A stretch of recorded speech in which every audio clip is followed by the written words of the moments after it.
ਜਦੋਂ ਵੀ ਅਸੀਂ ਗੁਰਬਾਣੀ ਨੂੰ ਪੜ੍ਹਦੇ ਹਾਂ ਤੇ ਸਭ ਤੋਂ ਪਹਿਲੀ ਗੱਲ ਇਹੀ ਆਖੀ ਜਾਂਦੀ ਹੈ ਕਿ ਆਪਣੇ ਮਨ ਨੂੰ ਸਮਝਾ।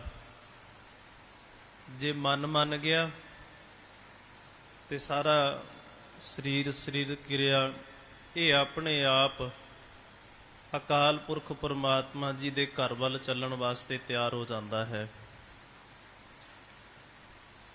ਮਨ ਅਸਲ ਦੇ ਵਿੱਚ ਜਿਵੇਂ ਗੁਰਬਾਣੀ ਕਹਿੰਦੀ ਹੈ ਨਾ ਕਿ ਜਿਵੇਂ ਮੰਦਰ ਨੂੰ ਥੰਮ ਪਿੱਲਰ ਜਿਹੜੇ ਨੇ ਉਹ ਉਸ ਦੀ ਛੱਤ ਨੂੰ ਸਹਾਰਾ ਦਿੰਦੇ ਨੇ, ਜਿਉਂ ਮੰਦਰ ਕੋ ਥੰਮੇ ਥੰਮਣ ਪਿੱਲਰ ਥੰਮ ਜਿਹੜੇ ਨੇ ਉਹ ਉਸ ਘਰ ਨੂੰ ਉਸ ਛੱਤ ਨੂੰ ਟੇਕ ਦਿੰਦੇ ਨੇ, ਸਹਾਰਾ ਦਿੰਦੇ ਨੇ। ਤਿਉਂ ਗੁਰ ਕਾ ਸ਼ਬਦ, ਤਿਵੇਂ ਗੁਰੂ ਕਾ ਜਿਹੜਾ ਸ਼ਬਦ ਹੈ ਮਨੇ ਅਸਥੰਬਣ, ਮਨ ਨੂੰ ਟਿਕਾਉਂਦਾ ਹੈ, ਮਨ ਨੂੰ ਟਿਕਾਣੇ ਦੇ ਵਿੱਚ ਰੱਖਦਾ ਹੈ। ਜਦੋਂ ਵੀ ਅਸੀਂ ਵਾਹਿਗੁਰੂ ਵੱਲ ਚੱਲਦੇ ਹਾਂ ਤੇ ਸਭ ਤੋਂ ਪਹਿਲਾਂ ਸਾਨੂੰ ਇਹ ਗੱਲ ਬੜੀ ਡਰਾਉਂਦੀ ਹੈ ਕਿ ਇਹ ਮਨ ਹੈ ਕਿੱਥੇ ਹੈ, ਕਿਉਂਕਿ ਹਰ ਇੱਕ ਚੀਜ਼ ਜੋ ਸਰੀਰ ਦੇ ਵਿੱਚ ਹੈ, ਦਿਮਾਗ, ਦਿਲ, ਹੋਰ ਕਈ ਸਰੀਰਕ ਪਾਰਟ ਜਿਨ੍ਹਾਂ ਦਾ ਇਸ ਸੰਸਾਰ ਦੇ ਵਿੱਚ ਆਪਰੇਸ਼ਨ ਹੈ, ਪਰ ਕਦੀ ਤੁਸੀਂ ਇਹ ਨਹੀਂ ਸੁਣਿਆ ਹੋਏਗਾ ਕਿ ਅੱਜ ਮਨ ਮੇਰੇ ਦਾ ਆਪਰੇਸ਼ਨ ਹੋਣਾ ਹੈ, ਮਨ ਦਾ ਆਪਰੇਸ਼ਨ ਹੋਣਾ ਹੈ ਦਿਲ ਦੇ ਵਿੱਚ। ਕਿਉਂਕਿ ਸਰੀਰ, ਜਿੰਨੇ ਸਰੀਰ ਨੇ ਤੇ ਸਰੀਰ ਦੇ ਵਿੱਚ ਜਿੰਨੇ ਵੀ ਇਹ ਕੰਮ ਕਰਨ ਵਾਲੇ ਇੰਦਰੇ ਨੇ, ਇਹਨਾਂ ਸਾਰਿਆਂ ਦੇ ਉੱਪਰ ਜਿਵੇਂ ਆਪਾਂ ਅੱਜ ਕਹਿ ਦਿੰਦੇ ਹਾਂ ਨਾ, ਤੇ ਗੁਰਬਾਣੀ ਨੇ ਇੱਕ ਗੱਲ ਬੜੀ ਸੋਹਣੀ ਕਹੀ ਹੈ ਕਿ ਦੱਦਾ ਦੋਸ਼ ਨਾ ਦਿਓ ਕਿਸੇ, ਕਦੀ ਕਿਸੇ ਚੀਜ਼ ਨੂੰ ਜਾਂ ਕਿਸੇ ਬੰਦੇ ਨੂੰ ਦੋਸ਼ ਨਾ ਦੇ। ਦੋਸ਼ ਕਰਮਾਂ ਆਪਣੇ, ਆਪਣੇ ਕਰਮਾਂ ਨੂੰ ਦੋਸ਼ ਦੇ, ਕਿਉਂਕਿ ਜੋ ਮੈਂ ਕੀਆ ਸੋ ਮੈਂ ਪਾਇਆ, ਜੋ ਮੈਂ ਕੀਤਾ ਉਸ ਦਾ ਫਲ ਮੈਨੂੰ ਮਿਲ ਗਿਆ। ਅੱਜ ਬੰਦਾ ਜਿਹੜਾ ਸਰੀਰਕ ਤੌਰ ਤੇ ਉਹ ਮਿਹਨਤ ਕਰਕੇ ਰਾਜੀ ਨਹੀਂ ਹੈਗਾ, ਉਹਨੂੰ ਇਉਂ ਲੱਗਦਾ ਵੀ ਸ਼ਾਇਦ ਦੌੜਨ ਦੇ ਨਾਲ ਮੈਨੂੰ ਇਨਸਲਟ ਫੀਲ ਹੁੰਦੀ, ਬੇਇੱਜ਼ਤੀ ਫੀਲ ਹੁੰਦੀ ਹੈ, ਉਹ ਇਸ ਕਰਕੇ ਚਾਲ ਬੜੀ ਸੁਹਾਵੀ ਚੱਲਦਾ ਹੈ। ਉਹ ਕਹਿੰਦਾ ਜੀ ਨਹੀਂ, ਸਰੀਰਕ ਢਾਂਚੇ ਨੂੰ ਸਵਾਰਨ ਵਾਸਤੇ ਮੇਰੇ ਕੋਲ ਕੋਈ ਸਮਾਂ ਨਹੀਂ ਹੈਗਾ, ਟਾਈਮ ਹੀ ਨਹੀਂ ਹੈਗਾ। ਕਦੋਂ ਅਸੀਂ ਇਸ ਸਰੀਰ ਨੂੰ ਸਵਾਰੀਏ, ਕਦੋਂ ਅਸੀਂ ਇਸ ਸਰੀਰ ਦੇ ਅੰਦਰਲੇ ਜਿਹੜਾ ਪਸੀਨਾ ਹੈ ਉਹਨੂੰ ਬਾਹਰ ਕੱਢੀਏ। ਤੇ ਜਦੋਂ ਫਿਰ ਇਹ ਬਿਮਾਰੀਆਂ ਦੇ ਨਾਲ ਗ੍ਰਸਿਆ ਜਾਂਦਾ ਹੈ ਤੇ ਫਿਰ ਇਹ ਇੱਕ ਉਦਾਹਰਨ ਬੜੀ ਸਿੰਪਲ ਜੀ ਦਿੰਦਾ ਹੈ ਵੀ ਅੱਜ ਕੱਲ ਹਰ ਇੱਕ ਚੀਜ਼ ਦੇ ਵਿੱਚ ਮਿਲਾਵਟ ਆਉਣ ਲੱਗ ਪਈ ਹੈ। ਆਪਾਂ ਸਾਰੇ ਇਹ ਗੱਲ ਕਹਿੰਦੇ ਹੋਵਾਂਗੇ, ਇਹ ਹਰ ਇੱਕ ਚੀਜ਼ ਦੇ ਵਿੱਚ ਮਿਲਾਵਟ ਹੈ ਜੀ। ਇਸ ਕਰਕੇ ਅੱਜ ਲੋਕ ਬਿਮਾਰੀਆਂ ਦੇ ਨਾਲ, ਅੱਜ ਲੋਕਾਂ ਨੂੰ ਰੋਗ ਲੱਗਦੇ ਪਏ ਨੇ। ਪਰ ਕਦੀ ਅਸੀਂ ਇਹ ਨਹੀਂ ਸੋਚਿਆ ਵੀ ਜਿਹੜੇ ਲੋਕ ਮਿਹਨਤ ਕਰਦੇ ਨੇ, ਕੰਮ ਕਰਦੇ ਨੇ, ਉਹਨਾਂ ਦੇ ਸਰੀਰ ਦੇ ਵਿੱਚੋਂ ਪਸੀਨਾ ਨਿਕਲਦਾ ਹੈ, ਰੰਗ ਤਾਂ ਭਾਵੇਂ ਉਹਨਾਂ ਦਾ ਕਾਲਾ ਹੀ ਹੁੰਦਾ ਹੈ। ਅਸੀਂ ਵੇਖਦੇ ਹਾਂ ਨਾ ਕਿਸਾਨ ਲੋਕ, ਉਹਨਾਂ ਨੂੰ ਅਸੀਂ ਰੂੜ ਕਰਕੇ ਜਾਣਦੇ ਹਾਂ ਕਿ ਰੰਗ ਤੋਂ ਰੂੜ ਨੇ, ਇਹਨਾਂ ਦਾ ਰੰਗ ਕੋਈ ਸੱਗਾ ਨਹੀਂ ਹੈਗਾ। ਪਰ ਉਹਨਾਂ ਦੀ ਮਿਹਨਤ ਉਹਨਾਂ ਨੂੰ ਇੰਨਾ ਜ਼ਿਆਦਾ ਫਿਟਨੈਸ ਦਿੰਦੀ ਹੈ ਕਿ ਉਹ ਇਉਂ ਲੱਗਦਾ ਵੀ ਉਹਨਾਂ ਦੀ ਆਪਣੀ ਖੇਤੀ, ਇਸ ਕਰਕੇ ਆਪਣਾ ਬੀਜਦੇ ਨੇ, ਆਪਣਾ ਖਾਂਦੇ ਨੇ, ਉਹਨਾਂ ਨੂੰ ਬਿਮਾਰੀਆਂ ਨਹੀਂ ਹੈਗੀਆਂ। ਕਿਉਂਕਿ ਅਸੀਂ ਇਸ ਗੱਲ ਨੂੰ ਲੁਕਾ ਕੇ ਰੱਖਦੇ ਹਾਂ ਵੀ ਸਾਡੇ ਕੋਲੋਂ ਮਿਹਨਤ ਨਹੀਂ ਹੁੰਦੀ। ਇਵੇਂ ਹੀ ਅਸੀਂ ਮਨ ਨੂੰ ਕਹਿੰਦੇ ਹਾਂ ਵੀ ਮਨ ਟਿਕਦਾ ਨਹੀਂ ਹੈ, ਮਨ ਜਿਹੜਾ ਹੈ ਕਾਬੂ ਦੇ ਵਿੱਚ ਨਹੀਂ ਆਉਂਦਾ। ਪਰ ਅਸੀਂ ਕੋਸ਼ਿਸ਼ ਵੀ ਕਦੋਂ ਕੀਤੀ ਹੈ, ਅਸੀਂ ਕੋਸ਼ਿਸ਼ ਵੀ, ਉਦਮ ਵੀ ਕਦੋਂ ਕੀਤਾ ਹੈ ਮਨ ਨੂੰ ਟਿਕਾਉਣ ਵਾਸਤੇ? ਕਿਉਂਕਿ ਅਸੀਂ ਉਦਮ ਨਹੀਂ ਕੀਤਾ। ਤੇ ਫਿਰ ਅਸੀਂ ਪੁੱਛਦੇ ਹਾਂ ਮਨ ਕਿੱਥੇ ਹੈ, ਮਨ ਕਿਹੋ ਜਿਹੀ ਚੀਜ਼ ਹੈ? ਦੋ ਚੀਜ਼ਾਂ ਨੇ, ਇੱਕ ਹੈ ਮਨ ਔਰ ਇੱਕ ਹੈ ਦਿਮਾਗ। ਮਨ ਜਿਹੜਾ ਹੈ ਉਹ ਕੁਝ ਵੀ ਕਰਨ ਵਾਸਤੇ ਤਿਆਰ ਹੁੰਦਾ ਹੈ। ਕੋਈ ਬੰਦਾ ਸਾਨੂੰ ਬੋਲ ਬੋਲੇ, ਸਾਡਾ ਮਨ ਕਰਦਾ ਹੈ ਵੀ ਅਸੀਂ ਉਸ ਬੰਦੇ ਨੂੰ ਖਤਮ ਕਰ ਦਈਏ, ਉਸ ਬੰਦੇ ਨੂੰ ਜਾਨ ਤੋਂ ਮਾਰੀਏ, ਸਾਡਾ ਮਨ ਕਰਦਾ ਹੈ। ਪਰ ਦਿਮਾਗ ਜਿਹੜਾ ਉਹ ਕਹਿੰਦਾ ਵੀ 307 ਪੱਕੀ ਹੈ, ਕਤਲ ਦਾ ਕੇਸ ਪੈ ਜਾਣਾ। ਦਿਮਾਗ ਨੇ ਸਾਨੂੰ ਬਚਾਇਆ। ਪਰ ਜੇ ਅਸੀਂ ਮਨ ਕਰਕੇ ਆਖੀਏ ਵੀ ਮਨ ਜਿਹੜਾ ਹੈ ਉਹੀ ਸਰ ਪੁਆੜੇ ਦੀ ਜੜ ਹੈਗੀ ਹੈ, ਉਹੀ ਸਭ ਕੁਝ ਹੈ, ਪਰ ਇਹ ਗੱਲ ਨਹੀਂ ਹੈਗੀ, ਕਿਉਂਕਿ ਅਸੀਂ ਦੋਸ਼ ਮਨ ਨੂੰ ਦੇ ਰਹੇ ਹਾਂ। ਅਸੀਂ ਮਨ ਨੂੰ ਕਹਿੰਦੇ ਹਾਂ ਮਨ ਟਿਕ ਨਹੀਂ ਰਿਹਾ, ਮਨ ਵਿਕਾਰੀ ਹੋ ਗਿਆ। ਪਰ ਵਿਕਾਰੀ ਕੀਤਾ ਕਿਹਨੇ ਹੈ? ਇਹਨੂੰ ਬੁਰੇ ਕਰਮਾਂ ਵੱਲ ਪ੍ਰੇਰਿਤ ਕਿਹਨੇ ਕੀਤਾ? ਕਿਸੇ ਨੇ ਤਾਂ ਕੀਤਾ ਹੀ ਹੋਏਗਾ ਨਾ, ਕੋਈ ਤਾਂ ਉਹ ਹੋਏਗਾ ਨਾ। ਸੋ ਇੱਕ ਉਦਾਹਰਨ ਹੈ ਸਿੰਪਲ ਜੀ ਗੁਰਬਾਣੀ ਦੇ ਵਿੱਚ, ਕਹਿੰਦੇ ਵੇਖੋ ਮਨ ਨੇ ਕੀ ਕੀਤਾ, ਪਰ ਉਸੇ ਹੀ ਮਨ ਦੇ ਉੱਪਰ ਜਦੋਂ ਭਾਰ ਪਿਆ ਤੇ ਫਿਰ ਦਿਮਾਗ ਦੇ ਰਾਹੀਂ ਉਸ ਬੰਦੇ ਨੇ ਰੱਬ ਦੀ ਆਰਾਧਨਾ ਕੀਤੀ, ਤੇ ਉਹ ਬੰਦਾ ਬੜਾ ਭੈੜਾ ਬਿਰਤੀ ਵਾਲਾ ਸੀ। ਗੁਰਬਾਣੀ ਦਾ ਸ਼ਬਦ ਹੈ, ਨਿਰਪ ਕੰਨਿਆ ਕੇ ਕਾਰਨੇ ਇੱਕ ਭਇਆ ਭੇਖ ਧਾਰੀ, ਕਮਾਰਥੀ ਸਵਾਰਥੀ ਵਾਕੀ ਪੈਜ ਸਵਾਰੀ।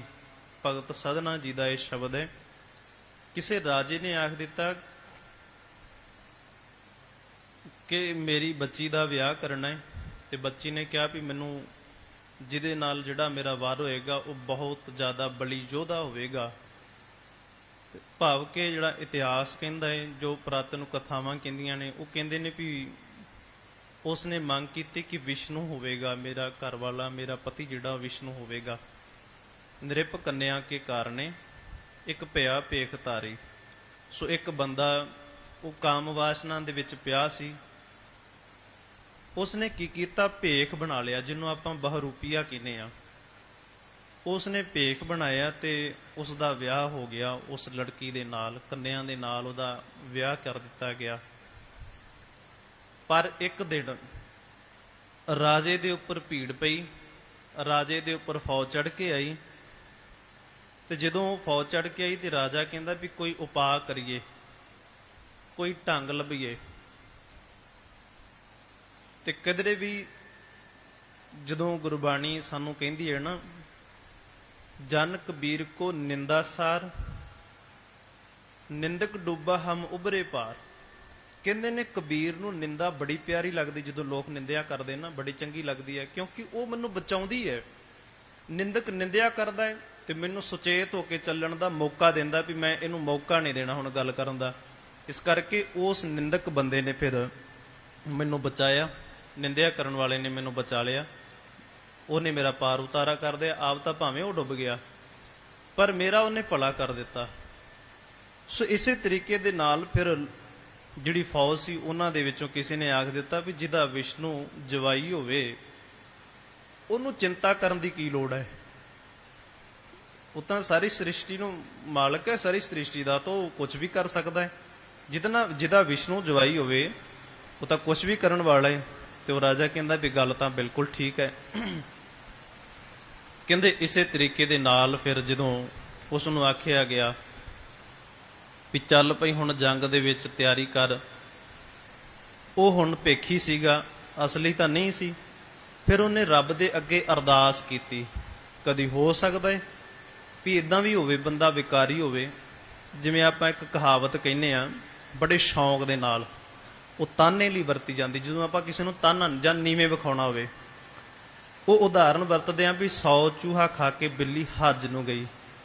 ਇਹਦਾ ਮਤਲਬ ਇਹ ਹੈ ਵੀ ਬੰਦਾ ਪਹਿਲਾਂ ਵਿਕਾਰੀ ਸੀਗਾ, ਭੈੜੇ ਕਰਮ ਕਰਦਾ ਸੀ, ਹੁਣ ਉਹ ਵੱਖਰਾ ਬਾਬਾ ਬਣਿਆ ਫਿਰਦਾ ਹੈ। ਪਰ ਜਿਹੜੇ ਗੁਰੂ ਗ੍ਰੰਥ ਸਾਹਿਬ ਜੀ ਦੇ ਵਿੱਚ ਮੌਜੂਦ ਨੇ, ਉਹਨਾਂ ਦੇ ਵਿੱਚੋਂ ਕੋਈ ਕਸਾਈ ਸੀ, ਕੋਈ ਕਸਾਈ ਦਾ ਕੰਮ ਕਰਦਾ ਸੀ। ਤੇ ਜਿਹੜਾ ਸਿੱਖ ਇਤਿਹਾਸ ਹੈ, ਇਤਿਹਾਸ ਦੇ ਵਿੱਚ ਇਹੋ ਜਿਹੇ ਵੀ ਨੇ, ਕਈ ਚੋਰ ਸੀਗੇ ਤੇ ਉਹ ਮਹਾਰਾਜ ਦੇ ਕੋਲ ਆ ਕੇ ਤੇ ਉਹਨਾਂ ਨੇ ਆਖਿਆ ਮਹਾਰਾਜ ਸਾਨੂੰ ਇਹਨਾਂ ਬੁਰੇ ਕਰਮਾਂ ਤੋਂ ਬਚਾਓ। ਉਹ ਚੋਰ ਫਿਰ ਰੱਬ ਦਾ ਨਾਮ ਲੈਣ ਵਾਲੇ ਬਣ ਗਏ। ਸੱਜਣ ਠੱਗ ਨੂੰ ਕੀ ਆਖੋਗੇ? ਉਹ ਪਹਿਲਾਂ ਚੋਰ ਹੀ ਤਾਂ ਸੀਗਾ ਨਾ, ਬਾਅਦ ਵਿੱਚ ਉਹ ਗੁਰੂ ਘਰ ਦਾ ਸ਼ਰਧਾਲੂ ਬਣਿਆ। ਕੌਡਾ ਰਾਖਸ਼ ਉਹਨੂੰ ਕੀ ਆਖੋਗੇ? ਉਹ ਫਿਰ ਬਾਅਦ ਵਿੱਚ ਸ਼ਰਧਾਲੂ ਬਣਿਆ, ਸ਼ਰਧਾ ਰੱਖੀ ਉਹਨੇ ਮਨ ਦੇ ਵਿੱਚ। ਸੋ ਇਸ ਕਰਕੇ ਅਸੀਂ ਜਦੋਂ ਗੁਰੂ ਕੋਲ ਆਉਣੇ ਆ, ਭਾਵੇਂ ਅਸੀਂ 100 ਚੂਹਾ ਖਾਧਾ ਹੋਵੇ, ਉਹਦਾ ਕੰਮ ਹੀ ਹੈ ਕਿ ਉਹਨੇ ਬਖਸ਼ਣਾ ਹੀ ਬਖਸ਼ਣਾ ਹੈ ਸਾਨੂੰ, ਪਰ ਅਰਦਾਸ ਕੀਤੀ ਹੋਣੀ ਚਾਹੀਦੀ ਹੈ। ਸੋ ਕਹਿਣ ਲੱਗੇ ਵੀ ਉਸ ਸਮੇਂ ਫਿਰ ਪ੍ਰਮਾਤਮਾ ਨੇ ਆਣ ਕੇ ਉਹਦੀ ਰੱਖਿਆ ਕੀਤੀ। ਨਿਰਪ ਕੰਨਿਆ ਕੇ ਕਾਰਨੇ ਇੱਕ ਭਇਆ ਭੇਖ ਧਾਰੀ, ਕਾਮਾਰਥੀ, ਕਾਮੀ ਬੰਦਾ ਸੀ, ਸਵਾਰਥੀ, ਉਹਨੂੰ ਸਵਾਰਥ ਸੀ ਕਿ ਬਹੁਤ ਜ਼ਿਆਦਾ ਧਨ ਮਿਲਣ ਵਾਲਾ ਹੈ ਰਾਜੇ ਦੇ ਕੋਲੋਂ। ਵਾਕੀ ਪੈਜ ਸਵਾਰੀ, ਉਸ ਬੰਦੇ ਦੀ ਪੈਜ ਸਵਾਰੀ ਪ੍ਰਮਾਤਮਾ ਜੀ ਨੇ, ਉਸ ਦੀ ਇੱਜ਼ਤ ਰੱਖੀ। ਕਿਉਂ? ਕਿਉਂਕਿ ਉਹਨੇ ਧਿਆਨ ਧਰਿਆ, ਉਹਨੇ ਮਨ ਨੂੰ ਮੋੜਿਆ ਕੋਸ਼ਿਸ਼ ਕੀਤੀ ਮਨ ਨੂੰ ਜੋੜਨ ਵਾਸਤੇ। ਸੋ ਇਸੇ ਤਰੀਕੇ ਦੇ ਨਾਲ ਕਹਿੰਦੇ ਨੇ ਮਹਾਰਾਜ ਬਬੀਹਾ ਜਿਹੜਾ ਹੈ ਨਾ, ਉਹ ਦਿਨ ਰਾਤ ਅਰਦਾਸਾਂ ਕਰਦਾ ਹੈ। ਏਕ ਜਲ ਬੂੰਦ ਕਾਰਨੇ ਚਾਤਰਿਕ ਦੁੱਖ ਪਾਵੇ। ਜਿਹੜਾ ਚਾਤਰਿਕ ਹੈ ਉਹ ਇੱਕ ਬੂੰਦ, ਸਵਾਂਤੀ ਬੂੰਦ ਵਾਸਤੇ ਤੇਰੇ ਅੱਗੇ ਰੋਜ਼ ਅਰਦਾਸਾਂ ਕਰਦਾ ਹੈ, ਦੁੱਖ ਪਾਏ। ਸਾਨੂੰ ਲੱਗਦਾ ਕਿ ਭਗਤੀ ਕਰਨੀ ਬੜੀ ਸੌਖੀ ਜੀ ਹੈਗੀ ਹੈ, ਤੁਰੇ ਤੁਰੇ ਜਾਵਾਂਗੇ, ਬਾਬਾ ਜੀਆਂ ਨੂੰ ਮੱਥਾ ਟੇਕਿਆ, ਸਿਰ ਝੁਕਾਇਆ, ਬਾਬਾ ਨੂੰ ਆਖਿਆ ਵੀ ਭਗਤੀ ਬਖਸ਼ ਦੇ, ਉਹਨੇ ਬਖਸ਼ ਦੇਣੀ ਹੈ। ਪਰ ਅਸਲ ਦੇ ਵਿੱਚ ਤੁਸੀਂ ਵੇਖੋ ਕਿ ਉਹਨਾਂ ਨੇ ਅਰਦਾਸਾਂ ਕਿਹੋ ਜਿਹੀਆਂ ਕੀਤੀਆਂ ਕਿ ਹੁਣ ਸਾਡੇ ਤੋਂ ਇੰਤਜ਼ਾਰ ਨਹੀਂ ਹੁੰਦਾ, ਹੁਣ ਸਾਡੇ ਤੋਂ ਸਮਾਂ ਉਡੀਕਿਆ ਨਹੀਂ ਜਾਂਦਾ। ਮਹਾਰਾਜ ਜੇ ਤੂੰ ਸਾਨੂੰ ਇਹ ਕਹੇਂਗਾ ਕਿ ਮੈਂ ਅੱਜ ਮਿਲਾਂਗਾ, ਤੈਨੂੰ ਕੱਲ ਮਿਲਾਂਗਾ, ਤੇ ਪ੍ਰਾਣਾਂ ਦਾ ਕੋਈ ਪਤਾ ਨਹੀਂ ਹੈਗਾ, ਇਹਨੇ ਕਦੋਂ ਵੀ ਪ੍ਰਾਣ ਚਲੇ ਜਾਣੇ ਨੇ। ਕਹਿੰਦੇ ਨੇ ਏਕ ਬੂੰਦ ਜਲ ਕਾਰਨੇ ਚਾਤਰਿਕ ਦੁੱਖ ਪਾਵੇ। ਕਹਿੰਦੇ ਨੇ ਇੱਕ ਬੂੰਦ ਵਾਸਤੇ, ਸਵੰਤੀ ਬੂੰਦ ਵਾਸਤੇ ਚਾਤਰਿਕ ਜਿਹੜਾ ਹੈ ਉਹ ਦੁੱਖ ਪਾਉਂਦਾ ਹੈ, ਦੁਖੀ ਹੁੰਦਾ ਹੈ, ਅਰਦਾਸਾਂ ਕਰਦਾ ਹੈ ਮਹਾਰਾਜ ਦੇ ਅੱਗੇ। ਜਿਸ ਨੂੰ ਗੁਰਬਾਣੀ ਨੇ ਵੀ ਕਿਹਾ ਕਿ ਬਬੀਹਾ ਅੰਮ੍ਰਿਤ ਵੇਲੇ ਬੋਲਿਆ, ਬਬੀਹਾ ਪ੍ਰਿਓ ਪ੍ਰਿਓ ਕਰੇ ਜਲ ਨਿਧ ਪ੍ਰੇਮ ਪਿਆਰ। ਉਹ ਆਵਾਜ਼ਾਂ ਮਾਰਦਾ ਹੈ, ਰੱਬ ਦੇ ਅੱਗੇ ਅਰਦਾਸਾਂ ਕਰਦਾ ਹੈ। ਤੇ ਬਾਅਦ ਵਿੱਚ ਕਹਿੰਦੇ ਨੇ ਪ੍ਰਾਣ ਗਏ ਸਾਗਰ ਮਿਲੇ ਫੁਨ ਕਾਮ ਨਾ ਆਵੇ। ਜਦੋਂ ਪ੍ਰਾਣ ਨਿਕਲ ਗਏ, ਪਹਿਲਾਂ ਉਹ ਇੱਕ ਬੂੰਦ ਮੰਗਦਾ ਸੀ, ਜਦੋਂ ਉਹ ਪੰਛੀ, ਉਹ ਬਬੀਹਾ ਜਦੋਂ ਮਰ ਗਿਆ, ਸਵਾਂਤੀ ਬੂੰਦ ਨੂੰ ਤਰਸਦਾ ਤਰਸਦਾ ਮਰ ਗਿਆ, ਫਿਰ ਭਾਵੇਂ ਰੱਬ ਜੀ ਮੈਨੂੰ ਸਾਗਰ ਦੇ ਦਿਓ, ਫਿਰ ਮੈਨੂੰ ਸਾਗਰ ਦਾ ਕੀ ਲੋੜ ਹੈ, ਉਸ ਸਮੁੰਦਰ ਦੀ ਮੈਨੂੰ ਕੋਈ ਲੋੜ ਨਹੀਂ ਹੈ, ਕਿਉਂਕਿ ਪ੍ਰਾਣ ਗਏ ਸਾਗਰ ਮਿਲੇ। ਜਦੋਂ ਪ੍ਰਾਣ ਹੀ ਨਿਕਲ ਗਏ ਉਸ ਤੋਂ ਬਾਅਦ ਸਾਗਰ ਮਿਲ ਜਾਏਗਾ। ਵੀ ਪਹਿਲਾਂ ਤਾਂ ਮੈਂ ਇੱਕ ਬੂੰਦ ਨੂੰ ਤਰਸਦਾ ਸੀ, ਬਾਅਦ ਵਿੱਚ ਉਹ ਬਬੀਹਾ ਚਲਾ ਗਿਆ ਸਵੰਤੀ ਬੂੰਦ ਨੂੰ ਤਰਸਦਾ ਤਰਸਦਾ, ਫਿਰ ਮਰਨ ਤੋਂ ਬਾਅਦ ਉਹਨੂੰ ਸਾਗਰ ਮਿਲਿਆ ਤੇ ਕੀ ਮਿਲਿਆ। ਇਸ ਕਰਕੇ ਉਹ ਕਹਿੰਦੇ ਨੇ ਮਹਾਰਾਜ ਅਸੀਂ ਤੇਰੇ ਅੱਗੇ ਅਰਦਾਸ ਕਰਦੇ ਹਾਂ, ਤਵ ਗੁਣ ਕਹਾਂ ਜਗਤ ਗੁਰਾ ਜੋ ਕਰਮ ਨਾ ਨਾਸੈ। ਕਹਿੰਦੇ ਹੇ ਰੱਬ ਜੀ, ਤੇਰੇ ਗੁਣ ਮੈਂ ਇਸੇ ਕਰਕੇ ਗਾਏ ਕਿ ਮੇਰੇ ਪਿਛਲੇ ਕਰਮ ਜਿਹੜੇ ਨੇ, ਜਿਹੜੀ ਮਨ ਨੂੰ ਵੱਖ-ਵੱਖ ਤਰ੍ਹਾਂ ਦੀ, ਕਿਉਂਕਿ ਇਹ ਸਰੀਰ ਖਤਮ ਹੋਇਆ ਤੇ ਸਰੀਰ ਦੇ ਇੰਦਰੇ ਜਿਹੜੇ ਨੇ ਦਿਸਣ ਵਾਲੇ ਉਹ ਵੀ ਸੜ ਗਏ, ਉਹ ਇੱਥੇ ਰਹਿ ਗਏ। ਮਨ ਦਿਸਦਾ ਨਹੀਂ ਹੈ, ਵਿਚਾਰਾਂ ਦਾ ਇੱਕ ਇਕੱਠ ਹੈ, ਸੰਗ੍ਰਹਿ ਹੈ, ਜਿੱਥੇ ਸਾਰੀਆਂ ਵਿਚਾਰਾਂ ਇਕੱਠੀਆਂ ਹੋ ਜਾਂਦੀਆਂ ਨੇ। ਤੇ ਇਹ ਵੀ ਮਨ ਵੀ ਦਰਗਾਹ ਦੇ ਵਿੱਚ ਗਿਆ, ਜਿਵੇਂ ਜਿਵੇਂ ਇਹ ਆਤਮਾ ਜਿੱਥੇ ਜਿੱਥੇ ਗਈ ਮਨ ਨਾਲ ਨਾਲ ਰਿਹਾ, ਜਿਸ ਨੂੰ ਗੁਰਬਾਣੀ ਨੇ ਕਿਹਾ ਹੈ ਕਿ ਜਨਮ ਜਨਮ ਕੀ ਇਸ ਮਨ ਕੋ ਮਲ ਲਾਗੀ। ਜਨਮਾਂ ਜਨਮਾਤਰਾਂ ਦੀ ਇਸ ਮਨ ਨੂੰ ਮੈਲ ਲੱਗੀ ਹੋਈ ਹੈ। ਕਾਲਾ ਹੋ ਆਸ਼ਿਆ, ਬਿਲਕੁਲ ਕਾਲਾ ਹੋ ਚੁੱਕਾ ਹੈ, ਬਿਲਕੁਲ ਕਾਲਾ ਵਿਕਾਰਾਂ ਦੇ ਵਿੱਚ। ਕਹਿੰਦੇ ਇਸੇ ਤਰੀਕੇ ਦੇ ਨਾਲ ਤਵ ਗੁਣ ਕਹਾਂ ਜਗਤ ਗੁਰਾ ਜੋ ਕਰਮ ਨਾ ਨਾਸੈ। ਮੈਂ ਤੇਰੇ ਗੁਣ ਕਹੇ ਰੱਬ ਜੀ, ਮੈਂ ਤੇਰੇ ਨਾਮ ਨੂੰ ਜਪਿਆ, ਤੇਰੀ ਇਬਾਦਤ ਕੀਤੀ, ਤੇਰਾ ਧਿਆਨ ਧਰਿਆ, ਪਰ ਜੇ ਮੇਰੇ ਪਿਛਲੇ ਕਰਮ ਜਿਨ੍ਹਾਂ ਨੇ ਮੇਰੇ ਮਨ ਨੂੰ ਮੈਲਾ ਕੀਤਾ ਹੋਇਆ ਸੀ, ਜੇ ਉਹ ਜਪਣ ਦੇ ਨਾਲ ਉਹ ਕੱਟੇ ਨਾ ਗਏ,